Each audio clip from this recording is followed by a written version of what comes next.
Take a break from your busy schedule and join Harold Sala for Guidelines, a 5-minute commentary on living. Of all the individuals I would like to emulate, none ranks much higher on my list than a man who began his life's most challenging task at the age of 85. No, he didn't climb mountains or jump out of an airplane. He asked to lead an invasion. His name, Caleb. And you can read about this hero of a bygone generation in the Bible, Joshua chapters 13 and 14. Now, in the event his name isn't familiar to you, let me brief you. When Moses selected 12 spies to enter Canaan and check out the land, 10 of the 12 came back with an overwhelmingly negative report. They were certain that the task before them was impossible. If discouragement looks at the circumstances while faith looks to God, the 10 were purveyors of gloom and doom. The cities have walls as high as the sky, and the people there, made us look as grasshoppers, they reported.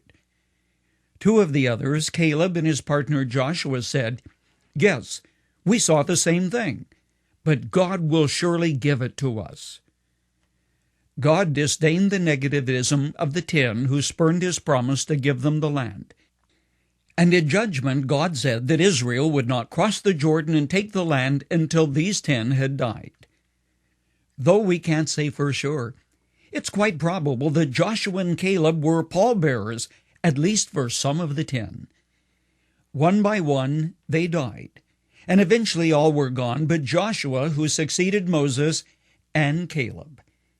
That's when Caleb, then 85 years old, asked Joshua for the privilege of taking the hill country of Hebron.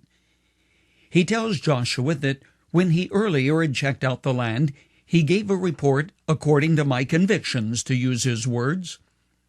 Strange how he saw what others entirely missed.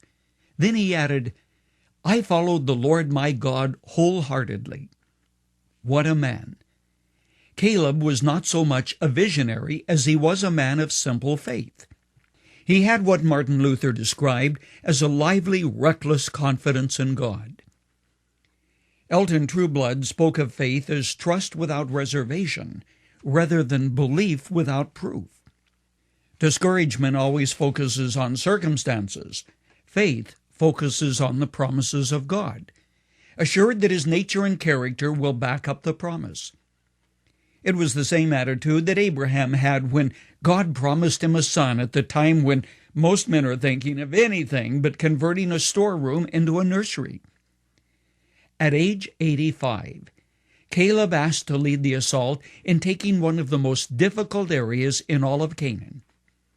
If that isn't pluck and courage, then what is it? He went for the toughest task to demonstrate that giants were not invincible, that the bigger they are, the harder they fall. And regardless of how strong or weak you may be, when God chooses to give you power over your enemies, even the giants come tumbling down. Another one of my heroes, a modern one, was an Olympic athlete turned missionary who, having finished his education, asked his mission board to send him to the most difficult place they could envision. And that is how Raymond Bucher and his young wife came to Burma, now known as Myanmar. Before you decide that the promises of God may apply to others but not you, better read about Caleb. Ask yourself if the God who gave him his heart's desire is indifferent to what he has promised you. Remember, faith sees the promises of God. It sees what others miss. That's faith.